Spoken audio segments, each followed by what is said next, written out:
Hello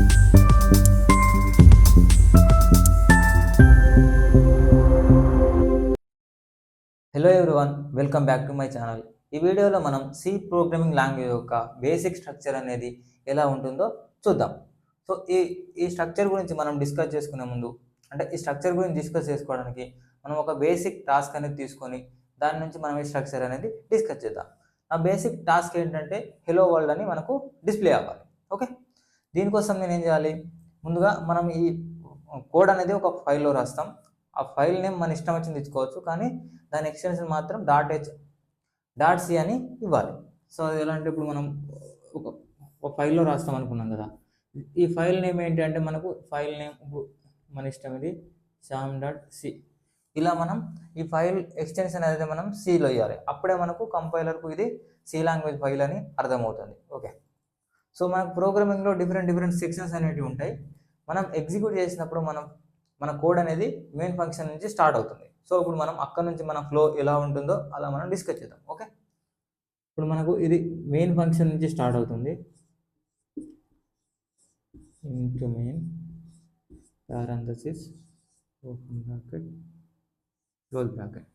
ఇది function యొక్క syntax. Function అంటే ఏంటంటే మనకు బ్లాక్ ఆఫ్ కోడ్, దాంట్లో మనకు కావాల్సిన టాస్క్ కావాల్సిన మన రిక్వైర్మెంట్స్ అన్ని రాసుకొని మనం ఆ ఫంక్షన్ అనేది ఎగ్జిక్యూట్ చేసుకుంటాం. అంటే ఆ ఫంక్షన్ కాల్ చేసినప్పుడు మనకు అది ఎగ్జిక్యూట్ అవుతుంది, మనకు రిజల్ట్ అనేది వస్తుంది. సో అది ఫంక్షన్ గురించి. ఈ ఫంక్షన్లో మనకు కావాల్సిన కోడ్ అనేది రాసుకుంటాం. ఈ ఫంక్షన్లో ఎలా అయితే మనకు కోడ్ ఎగ్జిక్యూట్ అవుతుంది అంటే మనకు లైన్ బై లైన్ అనేది ఎగ్జిక్యూట్ అవుతుంది. ఓకే, సో ఇక్కడ మెయిన్ అంటున్నాం కదా, ఈ మెయిన్ అంటే ఏంటంటే మనకు ఇది ఫంక్షన్ యొక్క నేమ్. సో ఇది ఫంక్షన్ యొక్క నేమ్. ఈ ఇంటెంట్ ఏంటంటే ఈ ఫంక్షన్ని మనం ఎగ్జిక్యూట్ చేసిన తర్వాత మనం ఏదైనా డాటా రిటర్న్ చేయాలనుకున్నప్పుడు ఆ రిటర్న్ చేసే డాటా టైప్ని మనం ఇక్కడ మెన్షన్ చేయాలి. సో ఇక్కడ ఇంటీజర్ డాటా టైప్ని మనం మెన్షన్ చేస్తున్నాం. సో ఈ లైన్స్ ఆఫ్ కోడ్ అనేది ఎగ్జిక్యూట్ అయిన తర్వాత మనం ఇక్కడ 0ని రిటర్న్ చేస్తాం. సో ఈ 0ని ఎందుకు రిటర్న్ చేస్తామంటే మనకు ఇది ఈ ఫంక్షన్ అనేది రన్ అయినప్పుడు ఈ లోపల ఉన్న స్టేట్మెంట్స్ అన్ని ఎగ్జిక్యూట్ అయిన తర్వాత మనకి 0 రిటర్న్ అయినట్టయితే మనకు ఈ కోడ్ అనేది, ఈ ఫంక్షన్ అనేది పూర్తిగా ఎగ్జిక్యూట్ అయిందని వేసుకు అర్థమవుతుంది ఆపరేటింగ్ సిస్టమ్. సో ఇది ఇలా మనం ఇప్పుడు మన రిక్వైర్మెంట్ ఏంటి, హెలో వరల్డ్ అని ప్రింట్ కావాలి. సో దానికి మనం ఏం చేయాలి, కోడ్ రాయాలి. సో ఇలా రాస్తాం, డైరెక్ట్ హలో వరల్డ్ అని రాస్తే అది ప్రింట్ అవ్వదు కదా. సో దానికోసం ఒక ఫంక్షన్ రాయాలి. సో ఇలా కాకుండా మనకు ఈ సి లాంగ్వేజ్లో ఏంటంటే కొన్ని బిల్ట్-ఇన్ ఫంక్షన్స్ ఉన్నాయి. ఆ ఫంక్షన్స్ యూజ్ చేసుకొని మనం ఈ హెలో వరల్డ్ అని మనం డైరెక్ట్గా రాసుకోవచ్చు. సో అది ఎలా ఇప్పుడు మనం చూద్దాం. ఇప్పుడు మనం ఈ ప్రింట్ఎఫ్ అనే ఫంక్షన్ యూజ్ చేసుకొని మనకు కావాల్సిన టాస్క్ అనేది కంప్లీట్ చేసుకోవచ్చు, ప్రింట్ చేసుకోవచ్చు.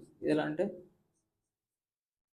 ఇలా మనకు కావాల్సిన దాన్ని స్ట్రింగ్స్లో కాబట్టి మనం డబుల్ కోట్స్లో రాసుకుంటాం హెలో వరల్డ్. సో లాస్ట్లో మనం సెమీకోలన్ యూజ్ చేయాలి. మనం స్టేట్మెంట్ అయిపోయిన తర్వాత మన సెమీకోలన్ అనేది యూజ్ చేయాలి. ఓకే, ఇప్పుడు మనం ఈ ఫైల్ అనేది ఎగ్జిక్యూట్ చేసినప్పుడు, అంటే మనం ఈ ఫైల్ అనేది కంపైల్ చేసినప్పుడు మనకు ఎర్రర్ అనేది వస్తుంది. ఎందుకంటే ఈ ప్రింట్ఎఫ్ అనే ఫంక్షన్ నాకు తెలియదు అంటుంది. ఎందుకంటుందంటే మనం ఈ ప్రింట్ఎఫ్ అనే ఫంక్షన్ని మనం ఎక్కడ ఇంక్లూడ్ చేయాలి. సో అందుకోసం మనకు ఎర్రర్ అనేది వస్తుంది. సో ఈ ప్రింట్ఎఫ్ అనే ఫంక్షన్ ఎలా ఉంటుందంటే మనకు లైబ్రరీలో ఉంటుంది, అంటే ఉంటుంది. దాన్ని మనం ఇలా ఇంక్లూడ్ చేయాలి. ఇంక్లూడ్ చేయాలంటే మనం ఏం చేయాలి, ఇక్కడ యాస్ ఇంక్లూడ్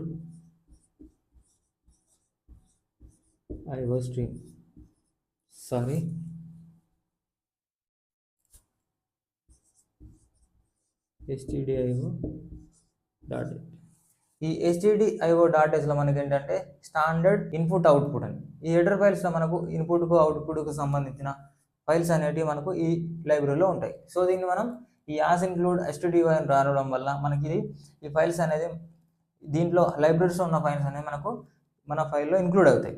సో ఈ యాస్ ఇంక్లూడ్ అంటే ఏంటంటే మనకి ఇవి ప్రీ ప్రాసెసర్ డైరెక్టివ్స్. ఇవి ఎలా అంటే మనకు ఈ ఫైల్ అనేది మనం కంపైల్ చేయడానికంటే ముందే మనకి ఈ ప్రోగ్రాంలో మనకు ఇల్లున్న హెడర్ ఫైల్స్లో ఉన్న హెడర్ ఫైల్స్ని మనకు ఇందుకు లింక్ చేస్తుంది. ఇప్పుడు మనం ఈ ప్రోగ్రామ్ని ఎగ్జిక్యూట్ చేసినట్లయితే మనకు హెలో వరల్డ్ అని ప్రింట్ అవుతుంది.